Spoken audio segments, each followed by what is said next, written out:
ko sa kanila, ayun yung bahay nila. Ayun yung bahay nila. Akala ko kung saan ako dadalhin. Gusto niya ako magtrabaho, pero hindi ako nagtrabaho kasi sapak niya lang ako. Sabi niya, bakit? Sabi niya, sarap-harapan niya. Gusto ko na umalis. Andun yung gamit ko sa bahay na yan, nakapadlock. Mamaya lagyan nila ng pera. Gusto ko na ma-rescue na tulungan niyo ako. Tulungan niyo ako. Sitpag ako ng amo kong lalaki.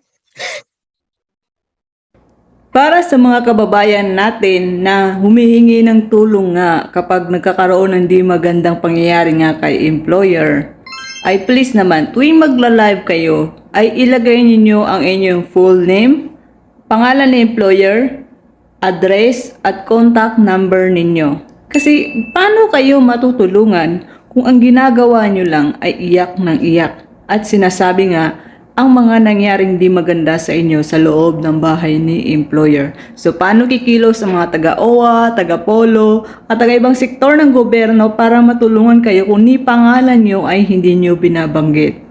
Naiintindihan ko po na sa ating mga kababayan na di ba nga natatakot tayo na magsalita. Minsan sobrang takot natin, nakakalimutan na natin yung mga details na ganun.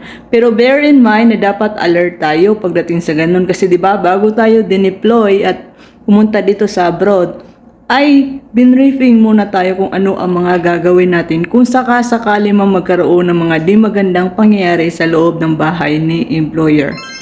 At yun na nga, may isa na naman tayong kabayan na may nangyari na naman sa kanyang di maganda sa bahay ni employer. So umalis siya sa bahay ni employer kasi yung bahay ni employer nga ay nasa disyerto nga, parang malayo na sa bundok. So, ang ginawa nga ni kabayan ay tumakas siya, umalis siya kasi ayaw daw niya magtrabaho kasi daw itong si employer daw ay nananakit. So, nag-live si kabayan. Nag-live si kabayan, ang naintindihan ko lang, puro lang siya iyak at ang sinabi doon is pinagtatrabaho daw siya, ayaw daw niya magtrabaho kaya nangyari daw yung employer na daw na lalaki is nananakit. So, bear in mind na kapag may ganung pangyayari, ay bago ka tumakas ay makipag-coordinate ka muna sa OWA, sa POLO. And of course, kung magla-live ka man na humihingi ng tulong, ay please sabihin mo yung full name mo, address mo, pangalan ng agency, pangalan ng employer, at ang pinakamaganda diyan ay yung phone number mo para matulungan ka. Hindi yung iiyak ka lang. Alam ko na natatakot kayo at nadadala kayo ng takot kapag gano'n ang nangyayari kaya nawawala yung details na gano'n. But sana alert pa rin tayo. So ayun nga, ang update nga kay kabayan, tungkol kay kabayan na to is na-rescue na siya. So nakontak na siya ng uwa at na-rescue na nga siya ni Kabong kasi nakontak na siya ni Kabong Concha. So yun na po mga kabayan, pag ganun po ang nangyayari po sa loob po na bahay ni employer, lagi po dapat alert. Kung nananakit si employer, kung ano si employer, kung masyado na kayong nahihirapan is always dapat alert tayo sa mga details para ma-rescue tayo. Huwag lang puro iyak. Kasi di ba ang iyak wala naman yan magagawa eh. Dapat be brave enough. Dapat alam mo kung ano ang mga gagawin mo. And then may nagsabi, ba't ka tumakas at hindi dinala ang passport mo or ikama? Para po sa mga nagsasabi ng ganyan, sa mga tumatakas na nagtatrabaho sa bahay, kami pong nagtatrabaho sa bahay po ay yung passport po namin at ikama ay wala po sa amin. Yun po ang totoo, di ba? Nandun yun sa kontrata natin, sa kontrata namin.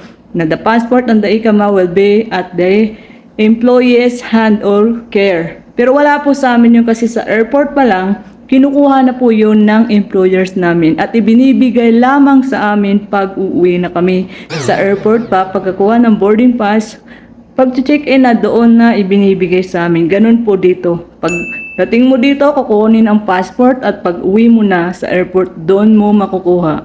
Never yan silang magbibigay ng passport mo kung habang nasa kamay ka pa nila. Pero hindi ko naman nila lahat kasi may mga nai-encounter din ako na nasa kanila yung passport nila, nasa kanila yung ikama nila. Pero sa amin po, majority po talaga ganun ang nangyayari. Kaya wag po tayong magsalita ng ganun, dapat dinala mo yung passport mo. Kasi magkaiba po ang skilled at mga household service worker. So back to you kay kabayan nga na tumakas nga is okay na siya. Na-rescue na siya, nasa pangalagan na siya ng OWA. Para naman po sa mga nagbabalak dyan na may mga di magandang pangyayari nga sa loob ng bahay nga ng employer, ay ganun po ang gawin ninyo para ma-rescue kayo. Huwag magla-live na puro iyak lang at sipon-sipon tulo. Kasi hindi po yan nakakatulong. Sabihin ang problema, ang buong pangalan, details, address, pangalan ng employer kung pwede, and of course, ibigay ang phone number mo dito at phone number ng mga kapamilya mo sa Pinas.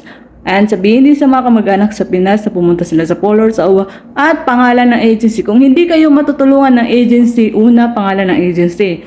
Then kung hindi kayo matutulungan ng agency ninyo, is doon na kayo mag-report sa OWA at sa Polo. At sabihin yung mga sinabi ko. Okay, uulitin ko. Pangalan mo, buo, and pangalan, address, pangalan employer, and phone number.